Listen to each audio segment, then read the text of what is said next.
ہمارے ایک رشتہ دار تھے جو کافی عرصے ان کی بیگم صاحبہ یہاں ہاسپٹل میں تھی، تو وہ ہمارے شہر سے دور ہیں، اس لیے وہ ادھر آتے تھے، تو رات کو ہمارے پاس ہی رہتے تھے. تو ان کی میرے ساتھ ان کی بات چیت ہوتی رہتی تھی. اصل میں اوروں سے بھی بات چیت ہوتی ہے، لیکن وہ امپورٹنٹ اس لیے کیونکہ انہوں نے درس نظامی کی ہوئی تھی اور وہ صوفیزم کو بھی مانتے تھے. تو رفع الیدین پر اب بھی میری ان سے بات ہوتی ہے، لیکن وہ اب کیا کریں، میں اب انہیں جب بخاری اور مسلم کا حوالہ دیتا ہوں تو وہ آگے سے اپنے علماء جو 14ویں صدی کے علماء ہیں ان کی کتابیں دیتے ہیں اور کہتے ہیں یار جی یہ 600 صفحات کی کتاب ہے کہ یہ آپ پڑھ لیں کر کے رفع الیدین. تو میں اب وہ تو نہیں پڑھ سکا، میں نے کہا آپ حدیث کو دیکھیں، لیکن نو کیونکہ انہوں نے درس نظامی کی ہوئی تھی. اور آپ کو میں ایک فنی سٹوری بتاتا ہوں کہ انہوں نے مجھے صوفیزم پر درس دے رہے تھے کچھ، تو انہوں نے اچانک مجھ سے کوئی بات کیا، مجھے ذہن میں نہیں ہے کہ وہ کیا کہنا چاہ رہے تھے. تو انہوں نے کہا کہ آپ کا ساتھ والا گھر ہے اس میں آگ لگی ہوئی ہے اور آپ کو مسجد جانا ہے، تو آپ نماز پڑھنے جائیں گے یا آپ ادھر مسجد میں آئیں گے، گھر میں آگ بجھائیں گے. تو وہ سمجھیں کہ میں بھی صوفیزم کے لحاظ سے بول دوں گا کہ نماز ہو سکتی ہے بعد میں لیکن آگ نہیں بجھ سکے گی، تو جان کا نقصان ہے. تو میں نے انہیں کافی تسلی بخش جواب دیا کہ انشاءاللہ آگ بجھا کے اگلی نماز کے ساتھ جمع کر کے پڑھیں گے انشاءاللہ. جس طرح ہمارے اسٹوڈنٹس دیوبند، بریلوی، اہل حدیث اور شیعہ کے علماء کو بھی جاہل سمجھ رہے ہوتے ہیں، کیونکہ انہوں نے تو میری ویڈیوز دیکھی ہیں، انہیں تو پتا ہوتا ہے یار اس کو کیا پتا، یہ بیچارہ اپنے کبھی کنویں سے باہر نہیں نکلا کہ اسے کیا پتا کہ کیا ہوگا. جس طرح وہ آپ نے دیکھا کہ لائف سٹوری میں ایک 13-14 سال کا بچہ ہے، آپ ذرا اس کا کانفیڈنس لیول دیکھیں، لگتا کسی بڑے بندے کی روح اس کے اندر آ گئی ہوئی ہے.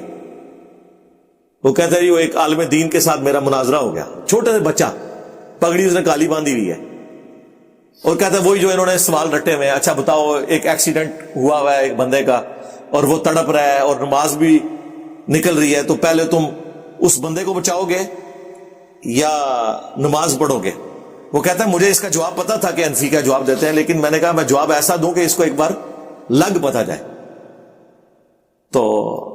وہ کہتا ہے میں نے اس کو کہا کہ میں اسے تسلی سے بچاؤں گا، ہاسپٹل لے کے جاؤں گا، بعد میں نمازیں جمع کر کے پڑھوں گا، کیونکہ یہ بھی سنت ہے. آیا نا اور تو داڑھ تھلے ان بچے تو انہوں کہنے کے نمازیں جمع کروں گا. اب آگے کس کی جرت ہے جو کہ نہیں نمازیں تو جمع نہیں ہو سکتی، وہ کھول کے سامنے رکھ دے گا.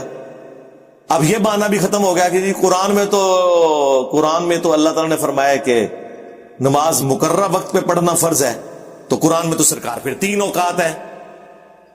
تو پھر 3 اوقات میں نماز پڑھنی چاہیے. نہیں، حدیث میں 5 اوقات آئے ہیں، اس کی مزید ایکسپلینیشن، تو سرکار صرف اتنی تو نہیں ایکسپلینیشن، اس کی آگے بھی ایکسپلینیشن آئی ہوئی ہے، بغیر خوف کے، بغیر بارش کے، بغیر سفر کے بھی نمازیں جمع ہو سکتی ہیں، اور سفر میں تو ویسے ہی سنت ہے، اس کے اندر امپلائڈ ہے. تو یہ ساری کی ساری باتیں جو کر رہے ہوتے ہیں سطحی نالج کے طور پہ. میں آپ کو وثوق سے کہتا ہوں آپ ہماری گفتگو سنیں، ہم اپنی گفتگو میں مخالفین کے بھی سارے دلائل ایمانداری سے خود بیان کرتے ہیں،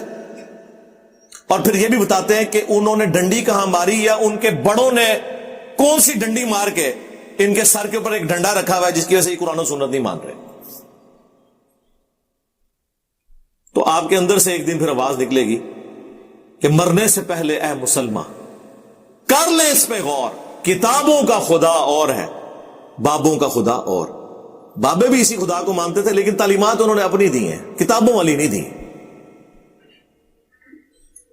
کتابوں کا نبی اور ہے، بابوں کا نبی اور، کتابوں کا دین اور ہے، بابوں کا دین اور. صلو علی محمد وآل محمد، اللہم صلی علی محمد وعلی آل محمد واصحاب محمد وازواج محمد وامت محمد اجمعین الی یوم الدین، آمین.